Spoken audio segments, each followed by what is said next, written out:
Currently valued at 103.2 billion US dollars, the global chocolate market is expected to approximate 161.5 billion US dollars in revenue by year 2024, with annual growth projection of around 7.6%.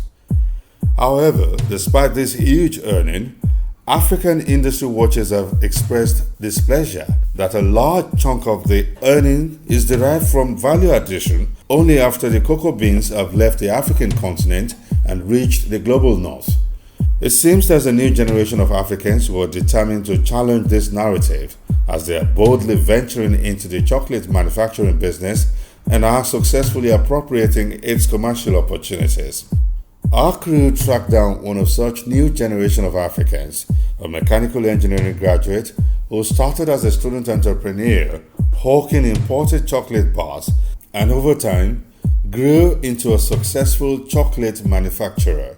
Welcome, Jare Fola Bolumole, CEO, Chalkboy Limited. You have been in the business, I can gather now, for a while. Yeah. What was the journey like? The journey so far, because we're still on it. How did it begin? Well, it was just one of those fantastic ideas that you get from. So here's the story. Yeah. A friend of my then fiancée, now my wife, was traveling out. She was traveling out of the country, and I was in my fiancee's room. Yeah. The word wasn't fiancée back then, by the way. Girlfriend was what. Yeah. So I was in her room and she told Lamide was her name. My wife now, Bumi, told Lamide that please buy chocolates for me when you're coming back from the US. And I'm like, that was around December, and I'm like, okay. Lamide, buy quite some. I will sell them in February for Valentine. And Lamide said, okay, that's fine, that's fair enough. Okay, I should just let her know how much quantity exactly I wanted to buy. And I said something around 20,000 naira will do. I should like 20,000 naira for chocolate. That's a lot though. Yeah. Am I sure I'll be able to sell everything? Like, let's give it a shot. Let's give it a shot. So Lamide traveled, and BBM was a bit more popular then. Mm-hmm. And she was sending me pictures as she was in the shops, in the supermarkets there. Do I want this? Do I like this? Of course, I knew a lot about, well, not let me say a lot, I knew some stuff about chocolates, an imported brand of chocolates, especially those ones you always get as gifts when people travel. Yeah. So I'm like, okay, yeah, this would be nice, this wouldn't be nice.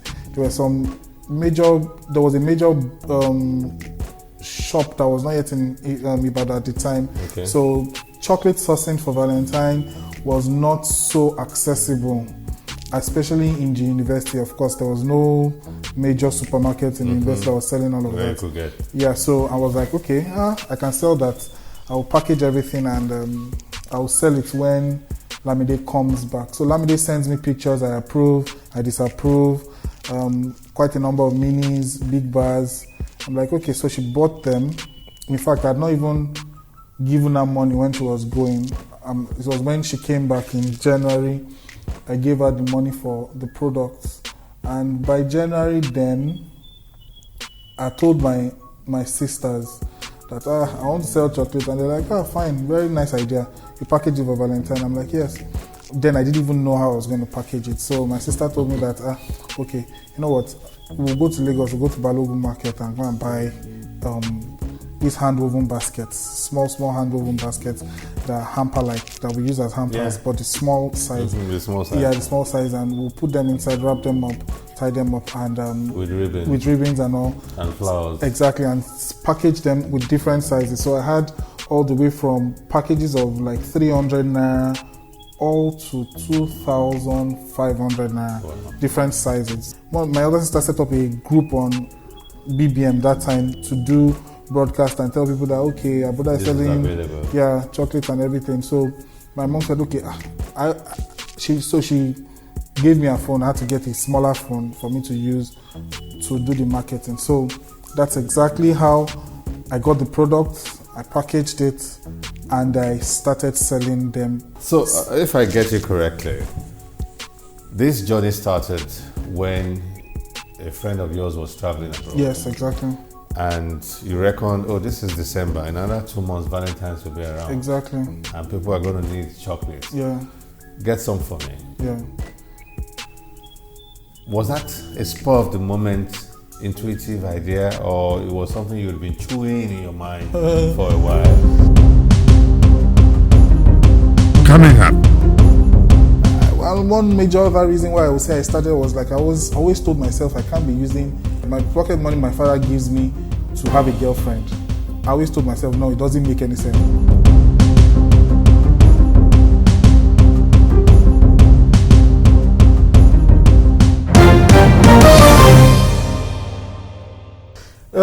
It was a spur of the moment intuitive idea. It was not, I had not processed it. It was just, it just struck me as every time people always ask for people to buy chocolate for them when they are coming back. True. Why is there nobody available importing it per se and distributing it in Nigeria so that it's easily available when you need it? Not that it's only when people travel out and stuff. So that's exactly why I think that was what pushed me to. Before then, were you involved in entrepreneurial ventures? Oh yes. Okay. Before then. But you were a student at this time. Yes, I was a student. I was in 400 level. I studied mechanical engineering, to be precise. And you had been doing entrepreneurship before this time? Would I say I'd just been interested in offering value for money to a large extent. Yeah. And it wasn't structured. It wasn't structured. For you, it was just maybe more like hustling. Yeah, it was for me to some point trying to make an extra income for myself, for apart from what my parents gave me. Then one major other reason why I would say I started was like I was always told myself I can't be using my pocket money my father gives me to have a girlfriend. I always told myself, no, it doesn't make any sense. Why would my father be giving me money and that's the money I'll be using to have a girlfriend? So, no, I have to make my own money. How would I be famsing with my father's sweat? With my father's sweat, you get. So I had to make my own money. So, because you saw a gap. Yeah. We all see gaps every day, but we don't do anything about it. True talk. And that for me is applaudable. And another thing I find applaudable is the fact that you didn't just bring the bars to the streets to sell. Yeah. You package them, in a way that it will convey that emotionality. Exactly. That is so much wanted. Exactly. The packaging for me was what was the most important part, in the sense that I was already selling I got variety and rare variety, to be precise. So I was working on two parts. The part of when you open it up, I don't usually see this, even if I find chocolate. But before you open it up, it's nicely packaged as a gift. So it's attractive even before you open it up. So those are the two parts I was working on. So for you, the packaging was more important than the product itself. Because for me that was my brand at that time. I didn't own any of the product. Yeah. I didn't manufacture any of the product. You were a retailer. Yes, I was a retailer. But you didn't just want to retail the usual way that everybody was doing it. Exactly. You instead would rather bunch them and add some value. Yeah. Which for me is innovation. Yeah.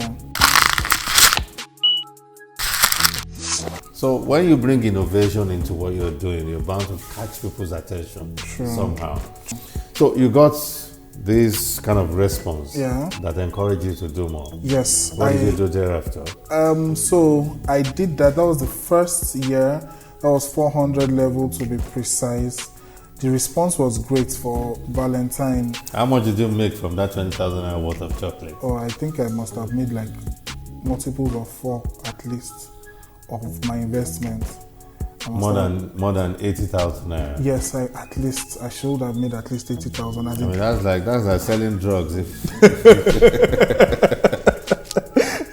It was thereabouts. I of course I added value, I repackaged, and of course the cost didn't. My cost price wasn't the real cost price, because if I had included shipping and all of that, but it was just exact value that And it was just a little bit over that value, in all honesty, because I remember precisely the dollar was going against Naira at 118 Naira to a dollar at that time. So it was supposed to be around 18,000 Naira, but I felt that no, she did me a favor, so let's make it 20K. So you started by importing yes into the country yes in small quantities. Yes. And then how did you scale up? We did the baskets first, then we moved to a customized box, handmade customized box. I had a friend that was quite artistic.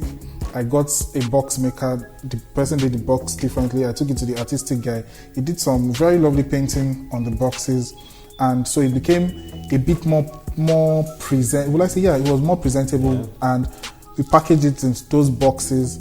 Then I also moved on to doing printed. So I did that. Yes. So I did it for 3 years like that. 3 years of constantly importing that. But I wasn't only selling in Valentine, and that was where the name Chalk Boy came, because you started selling all year round. I was selling at any point. So I was available for chocolates for your birthday. I was a go-to guy in the university that, okay, you needed chocolates for your events, you needed chocolates for your special person's day, you needed chocolates for Valentine. I was the person to go to, and you always get from me. So I stocked the chocolate and had it all year round, and packaged it first as baskets, then as boxes, then as properly branded boxes.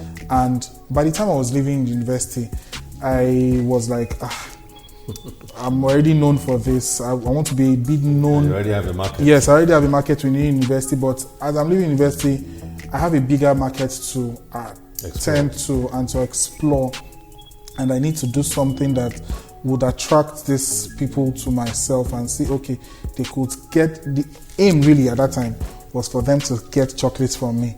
So I needed to do something that would attract them, to bring them to know that they could get to your doorstep, to my doorstep.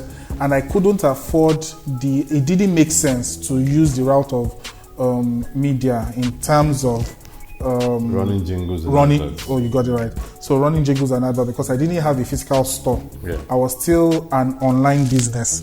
So I came up with this idea. I discussed with a friend of mine, and we had this first party we called the chocolate cake and ice cream party. So it was a sweet tooth party.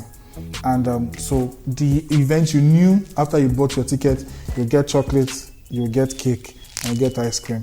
So I knew the kind of people that would like chocolates, most likely like ice cream, most likely like cake.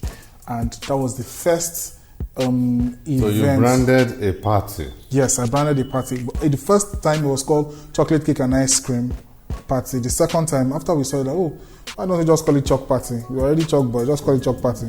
That's simple. And we had the second edition, we called it Chalk Party. And of course, so the sweet tooths from all over the city in Ibadan, precisely where we started, we are coming in December, 26th of December. Yeah. So when we did the first event, was just to raise awareness that you could get chocolate from me in Ibadan. So people knew that, these people that did Chalk Party, you can get chocolate from them for any special event. So people started contacting me for chocolates and everything. So I achieved what I wanted to achieve by doing that. The second event, after the first event, we discovered that this event is actually more than a sweet tooth party. It's more like a reunion. On the 26th of December, people come from different parts of the country. Those that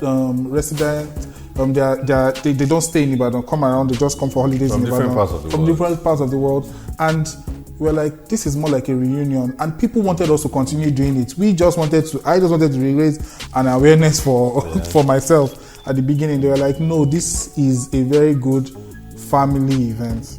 And that was where I started really getting the vision of the whole event. The event has grown way bigger than that. Of course, maybe we'll discuss it at some point. But it was originally just an idea to just push what I was doing out there. So that was how we got to that point. Now, we'll come to ancillary revenue streams later on, but I still want to stop by to look at the evolution of your entrepreneurial journey.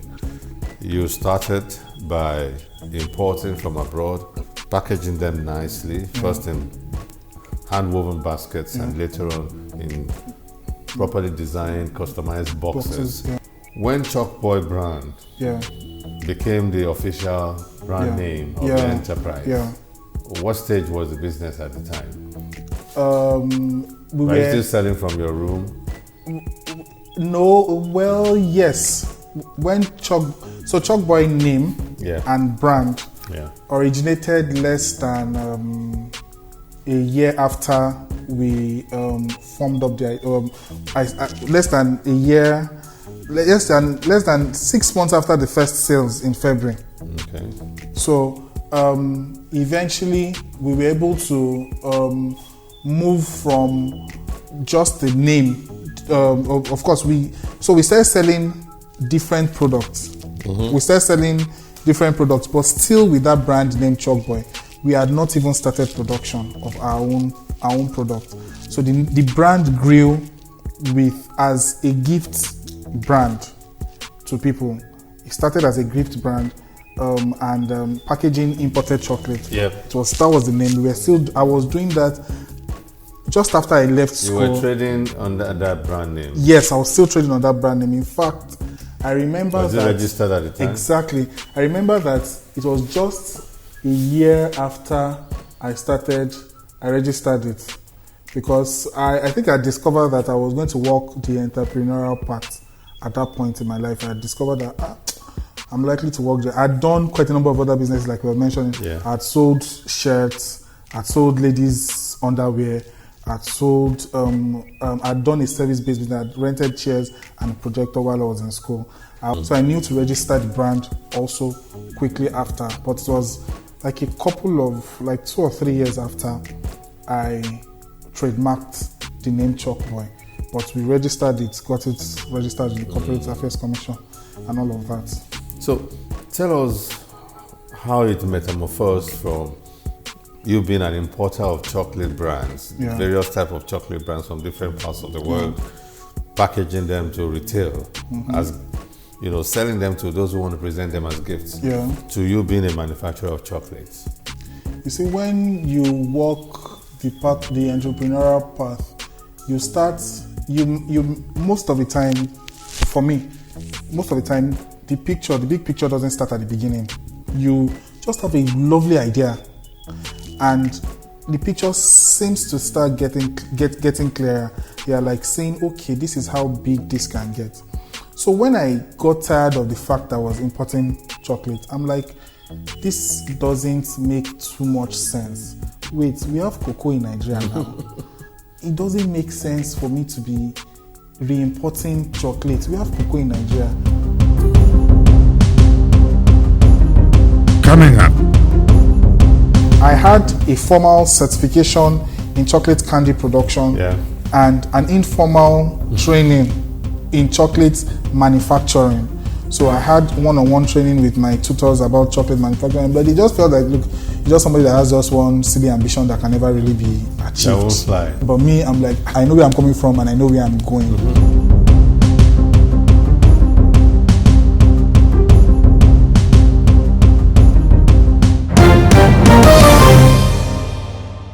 I now started doing a little research online. What are the constituents of chocolate? Of course, I was reading the back of almost every brand and seeing what they used to do it. But of course, nobody ever describes the process. They just list a bunch of ingredients and everything, and most of the time you don't really even understand what is there.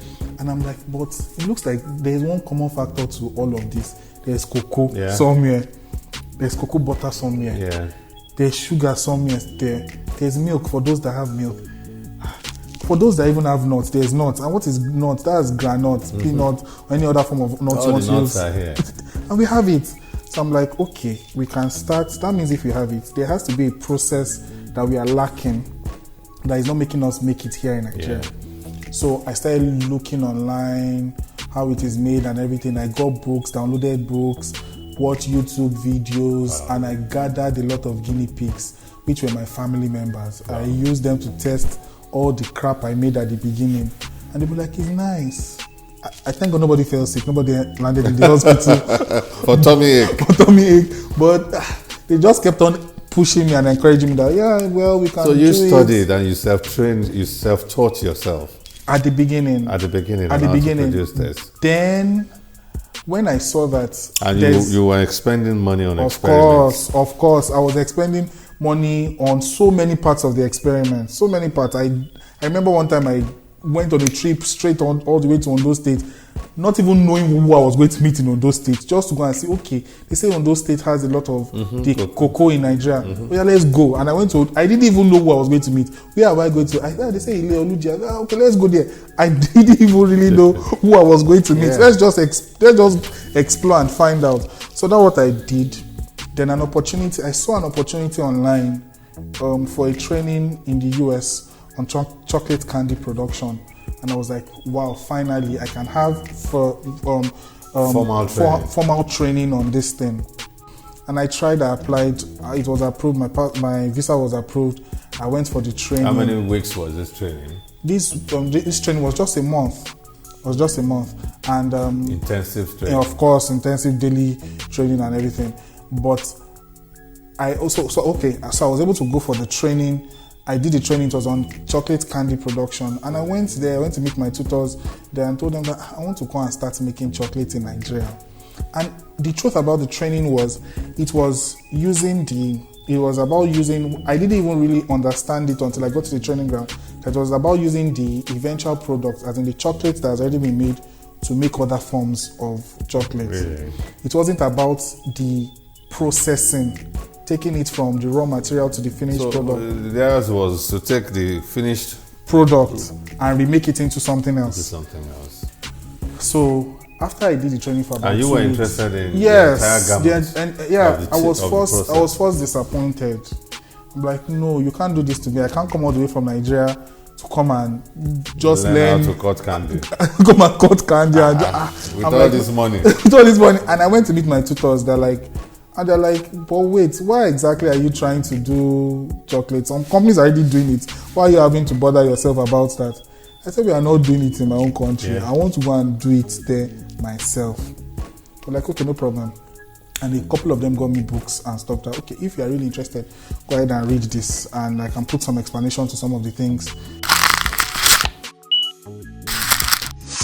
So it wasn't the general training. I had some personal experience with the lecturers that took us and said, okay, yeah, you can do this. Then they directed me to some places where I could buy some stuff, mini equipment I could use to start.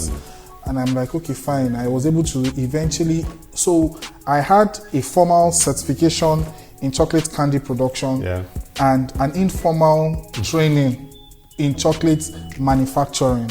So I had one-on-one training with my tutors about chocolate manufacturing, but they just felt like, look, you're just somebody that has just one silly ambition that can never really be achieved. That won't fly. You get. So, but me, I'm like, I know where I'm going. I know where I'm coming from, and I know where I'm going. Mm-hmm. So I did the training, came back to Nigeria August 2015, precisely. And so we were going to have the next edition of that event that year, December 2016. And so because of that, I'm like, we are no more using, and that was the point where I said, we are no more using I'm no more importing any chocolate. I've learned this thing. I'm going to try and put it to practice. And we are no more going to be using any other form of chocolate from outside the country. Let us see how we can do this. So I did our production for the guests, and funny enough, from the event, we had over 4,000 people in attendance. And they were the ones that I used to... The training event had over 4,000 participants? No, the party. The party I had, the chalk party, exactly, had over 4,000 people in attendance. 4,000? Yeah, and they were the ones that I used to test the product. I didn't brand it, I didn't wrap it. I just wanted to hear direct feedback. How is this thing? Is it, because I felt that some people would take it and already see made in Nigeria. Yes, I wanted to be sure that, okay, in a very objective manner. So I didn't brand it. I just foil wrapped everything and I distributed to the first 1,000 people that came for the event. That, okay, what do you think?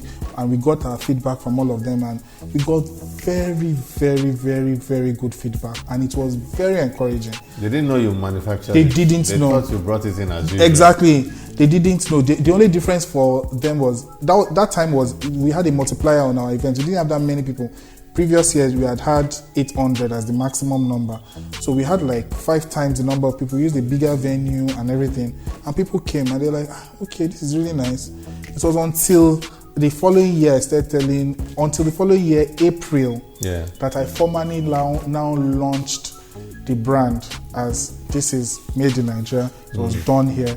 you guys were the ones that actually tested the products the previous year. This was the feedback you gave us, and that was what encouraged us to start making and packaging it and selling it. Wow. Now, this is quite interesting. This journey, this story is the stuff that legends are made of.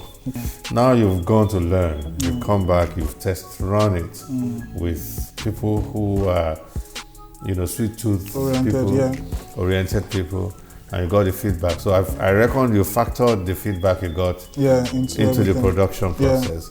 And then when you now finally came up with something that you were confident that I can storm the world with this, you now announced and unveiled the brand. Is it 100% Nigerian produce? 100. There's nothing we use in it that we don't source locally. There's absolutely nothing. As in, I don't bring anything from outside the country to do anything. And some person does not import some ingredient from outside the country that you use? No. The truth about it is in the technicality to it is in the process. Understanding how to convert the raw. And there's, of course, there are some very key secret factors which are unique to each company on their production, on the way they produce, that makes their products unique. So have that unique outcome. So those are the things that are just unique, that of course you can't replicate. Everybody has even palm. The gari that we eat. Exactly. So I can understand that. That's exactly what it is.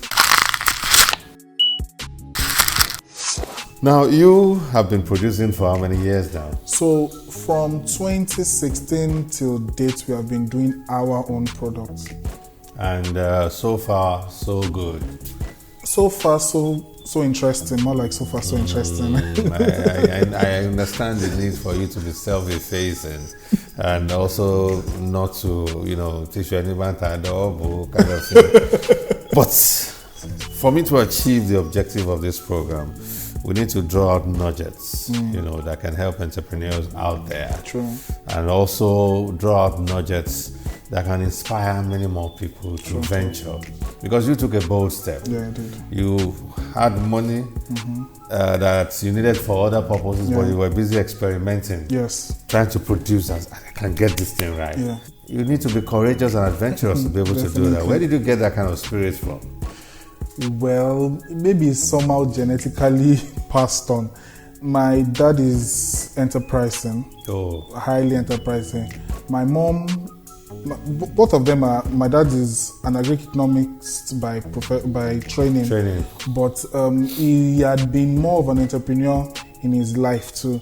So he encourages us. Funny enough, he has 4 children. I'm the only son. The three out of, it was just one of us that's still in university. The other 3, myself and my other 2 sisters, are also entrepreneurs. So it's an entrepreneurial family. It's an entrepreneurial family to a large extent. So we kind of like iron sharpen iron. So at the point where you're weak, the other person is stronger to help you push through it. But I'm still interested, about the product itself. Yeah. We've been told now, because I was curious to find out the ingredients. How does he assemble them? And I've been informed now from the horse's mouth that all of those ingredients are sourced locally. And the production process, the intellectual capital, all of them ooze from this entity. What about the wrappings? Because I've seen your products and I can tell you, I hold the bars in my hand. I've lived abroad before, so I've seen various forms brands of chocolate packaging. The ones that you produce are not any different. Yes, because the packaging. Yes, because the product itself, the packaging itself is world standard, world class, because of what I want to present, the way I want to present Nigeria. The fact that we are here doesn't mean we are disadvantaged. And the truth is, if you have that kind of mindset, you will be able to do things that with the tools you really have and make them present to the world as if they were imported tools. And I must tell you in all honesty, the tools I use for packaging are not outside the sphere of Ibadan for sourcing. Really? I'm telling you the honest truth. Because I do know some friends of mine in Lagos here that they go to Dubai and some places in China, or they place orders for their packages to be produced, and then they ship them in and now put the products in here and bag them. What I do currently, it's well, of course. So I can say you're telling me your wrappers, yes, are all locally 100% produced in Nigeria. In Nigeria, here in Ibadan here. They are produced right here. So I used what I can afford, what is affordable, and what will present to the world as though it came from China or came from Dubai, and I did it, and I packaged that way. So it was just my drive to ensure that I can't make a product that tastes really good and now present it in a shabby way. Wishy-washy. Now, which brings me to the next thing I want to find out. You are not just interested in having chocolate bars or candies, having a uniform brand name. You customize them. Yes. So it was part of my thinking process. And if just like I put in the evolution of how we came, you will discover that we started as a gift packaging brand. That's the origin. That's the origin of this business. Exactly. And I wanted to keep that uniqueness to a large extent. Now, when I discovered that I wanted to keep that uniqueness, I actually discovered that while keeping it, it was a unique selling point for me, and it was a tool for penetration into the market. So I discovered that, okay, why don't we make this product customized? That would first attract somebody to our side, give us some form of attention, as against me trying so hard to compete with brands that are some of my model brands, they are over 100 years old, if not more. And I'm like, and they have so much resources to market and do everything. They have so much resources, so much brand presence, so much distribution. You strike me as a contrarian. You will defy conventions just to get people's attention for your product. And you were using this unconventional method to gain the attention of the marketplace. And of course, you leverage on that to get market expansion. So that I have two major brands that I model after, and I learn and read from those. I don't have any direct mentor from them, but I see what they do. The school of hard knocks of life makes me pay attention to how these guys are doing these things, and I model after them to replicate some of the things I do. Those brands that I'm speaking about, one of them is a chocolate brand, one of them is a beverage brand. They are over 100 years old, and I'm like, these guys must have been doing something right. So I look at them and I'm like, okay, I also try to look at what they don't do that I can do that is actually even cheaper for me. They can't afford to do that. So that was one of the major things. Marketing. That was one of the major things I used as a tool to, okay, let's package our product. Because you're competing against them. Yes, I am. And I can't afford their money. Now tell us what some of those names, those exclusive names that you give to your products. Okay. I've seen some of them, but I can't recollect now. We have three. But because you Nigerianized them. We have three major brand names that we use as our own brand name. But we can put anything on each bar to represent the personalization. Okay. So we have Desire, Indulge, and Sensation. Okay. They actually represent the types of chocolate. Chalk Boy, Desire. God bless you. Chalk Boy, Indulge. Chalk Boy, Sensation. So those three names, one is for the milk, the Sensation is for the milk, Indulge is for the white, Desire is for the dark. And those names were specifically chosen to interpret a lot of things about the chocolate product, the product itself. Desire is a dark chocolate, it's the healthiest form of chocolate, but it is the least interesting in taste. Hence the name Chalk Boy Sensation. Those are the backdoor names. Yeah. But we can have Akomi, Akomu. We can have any name. Akomu Desire. Akomu Desire. Because I've seen some of these on your Instagram page. Yeah, and any name anybody wants to have on it and brand it with it. So we receive I can imagine a Nigerian pushing his trolley at Heathrow Airport, for instance, and then you want to buy, at the toll free, and you want to buy chocolate, and you see your name, Femi, and you see Akomu. Edro. Chocolate me my Heathrow. And I thought that was a very, very commendable. It was a gloriously applaudable concept. When I saw it on the wrappings. And the way you wrote it like a signature. Yes. As if somebody was signing somebody's name on it. And these are traditional indigenous names. Exactly. And then there are some street lingos. Yes. Street slangs that we use also. That you also used on some of them. Yes.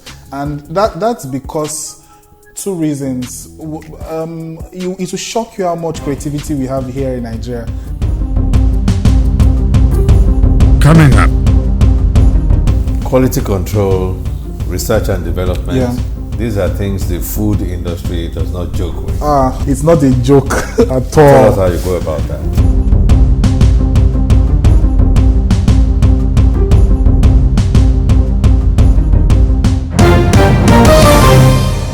I know you're working with a team of creative people.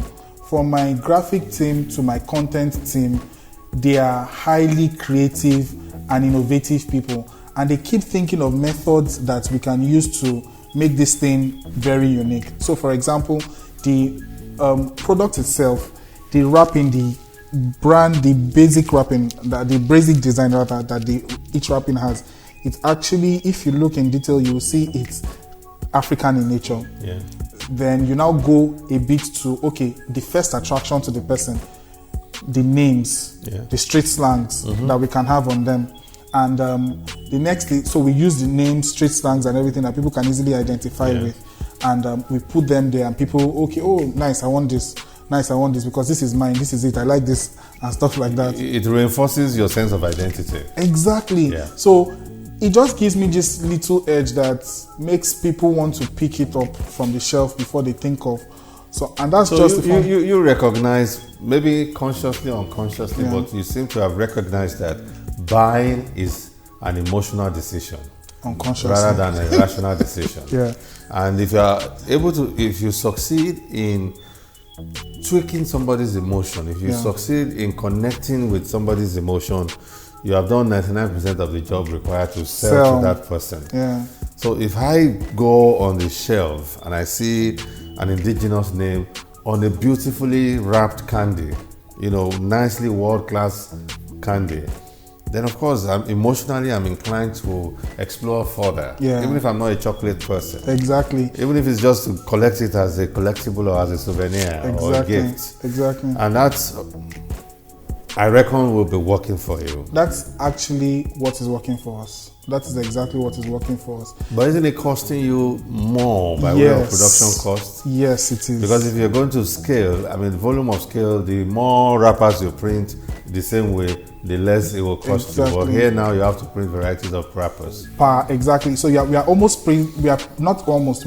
actually printing at per bar, the cost per bar for now. But you see, those are some of the gains you enjoy as a small business owner, and that can give you some very high level of market penetration, so you get to the scale that your marketing team and your finance team are telling you, oh God, this is it's too expensive for us, it's better we print. We have one, with the lack of word now, a stencil. Let me just use the word stencil. We have a format that we just go and mass produce with that same format. But at least at the entry level which I am penetrating on, it is easier, it is is better for me to go that route. It is expensive. It makes better business sense. It makes better. Yes, you sell more. I sell more. That's how you got my attention, anyway. When I saw those street lingos, those, things like bebodi. If I see bebodi on a wrapper of chocolate, I know this has to be Nigerian. Exactly. This could not be Jamaica. It could not be US or Ghana. It has to be Nigeria. Yes. And if I, these things, so it's costing you more. It's costing us more. But you seem to be saying here now that it costs money to make money. Exactly. And that is, it is the cost we can't afford on the media side. That's how I look at it. So it is cheaper, it is more expensive to go the media route, but it's more expensive to produce per bar, wrapping per bar, but it's cheaper than the media route I would have gone. And the media route... Okay, please go on. Okay, the media route would have reached out to so many people. I cannot measure really how many people are feeding back, how much people are getting, how interested they are. But in the terms of it's cheaper for now. I can measure with that smaller.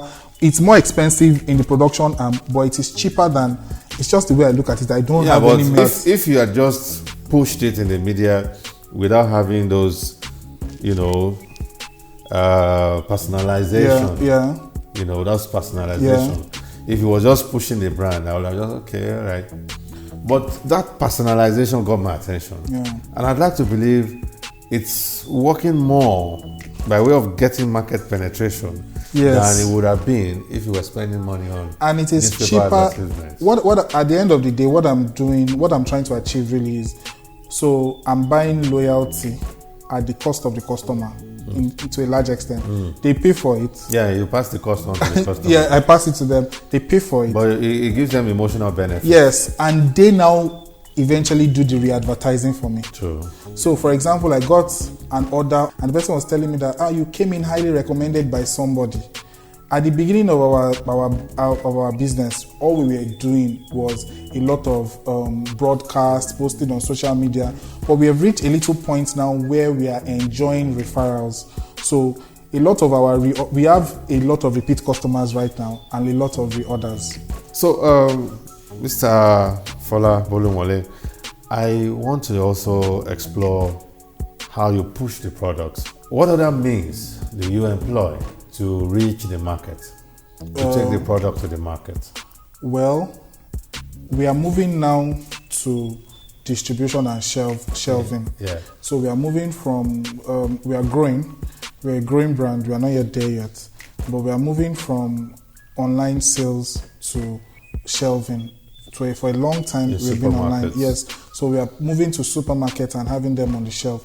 Do you have wholesalers who collect this and distribute, or you do the production and retailing? For now, yourself? We do production and retailing. And retailing ourselves.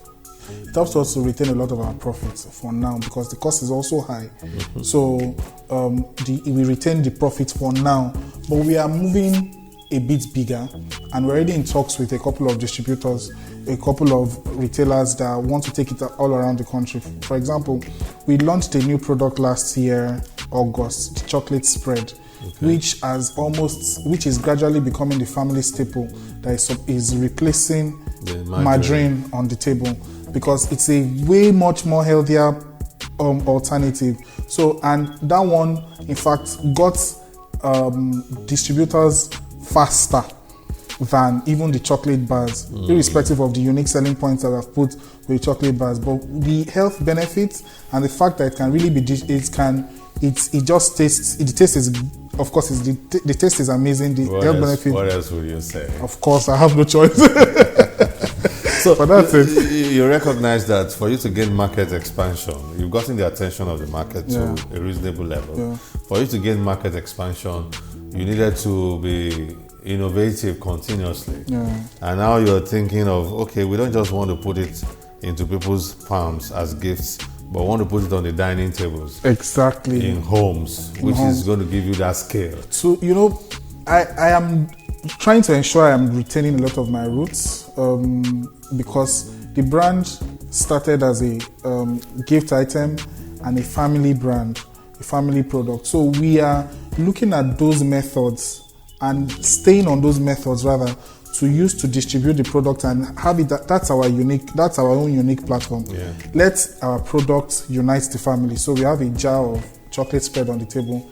Everybody in the family can share. Yeah. Those are the kind of experiences that we are trying to use to relate to homes. Those are the kind of things we are trying to do. That okay. Then also as a gift item, the gift item part, of course, is still where we have our unique selling point of it is customized. So for example, you buy something, you are not likely something customized that you saw that maybe carried your name or carried something you really like. Yeah. You are not likely going to keep it with yourself. You want to tell somebody else about it. In the process of telling somebody else about it, you will share that product. Is in that sharing experience is what we are trying to create and we are trying to foster among people. And that's been some of the way we've gone about it. You've been going about it. Now, you still hold your chalk parties. Yes, we do. And it's an event you use to push your brand. Yes. How do you select the attendees? Okay. How do you determine that? We throw it open. Last year we had over 5,000 people in attendance. On social media? Yes, we use social media. So people register? Yes, people register, people buy tickets. It's a ticketed event. You're also using it as a measure to do a kind of quality control? Yes, we use it. Yes, we use it. To get feedback directly. Yes. Quality control, research and development. Yeah. These are things the food industry does not joke with. It's not a joke at all. Tell us how you go about that. Well, first, standard practice in production is entirely important. Is extremely important. The way things are supposed to be produced, the standard and every single thing. And the best part of it is we can test every batch, of course. Maybe because we are still a bit, of course, I think every company does that anyway.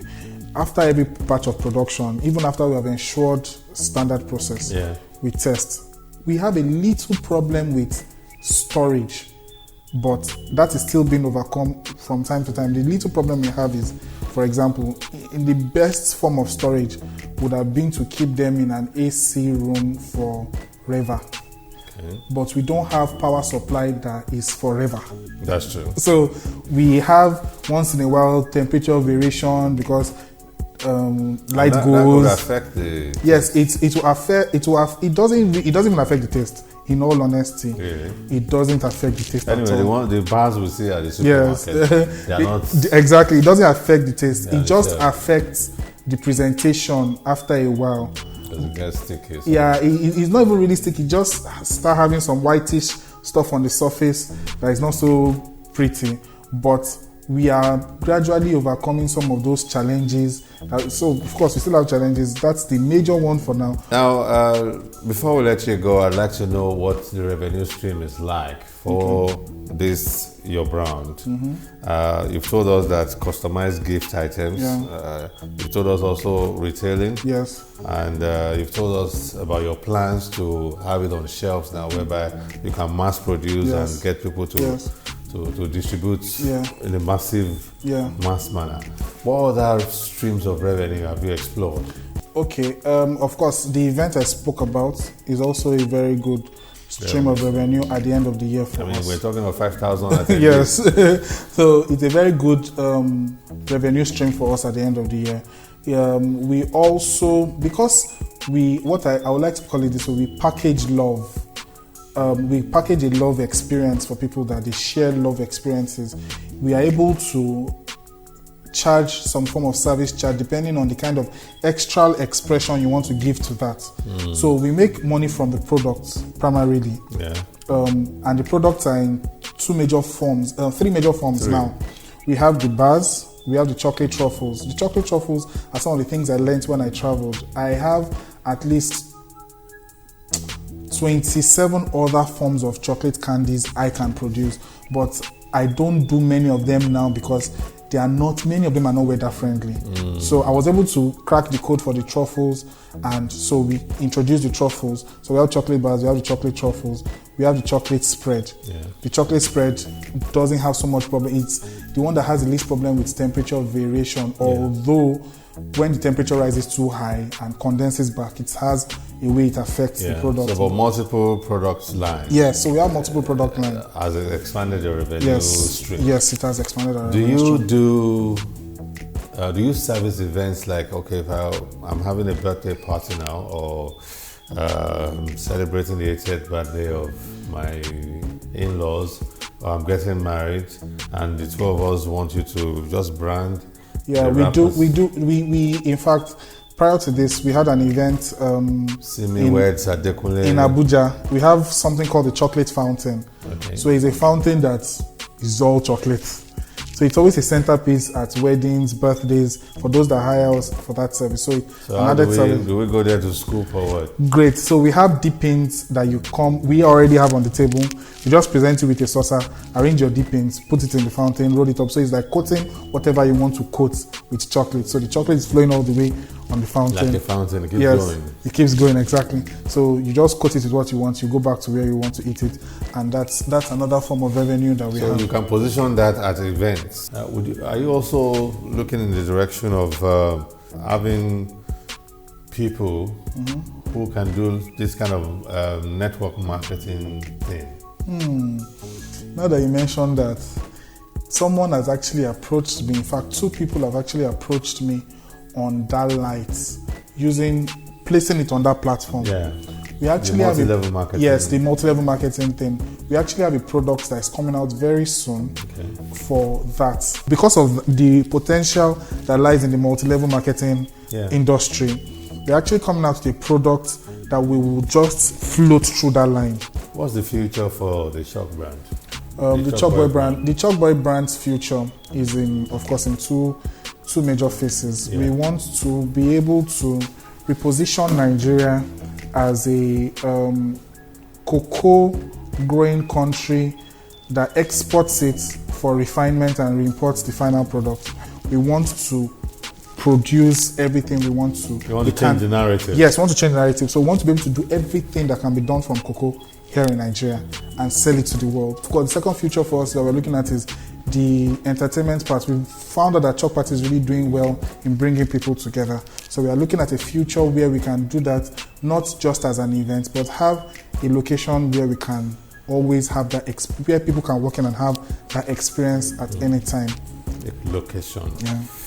Well, I must say that that's a very rosy future you've painted for us, and we have no doubt that having accomplished this much in this short duration of time, you will certainly accomplish that which you have set for yourself. Yeah, Mr. Jare Fola Bolumole, I want to thank you so very much for agreeing to be on the program. It's been wonderful, it's been mentally enriching, and it's been emotionally stimulating having you around. Thank you so much. I do hope that someday, soon, you will be branding some products exclusively for the Talk brand. Yes, I would gladly do that. And I also must say this has been one of the most interesting interviews I've ever had. In fact, I can say by far, I've not had the chance to speak my mind or let it out without control or caution.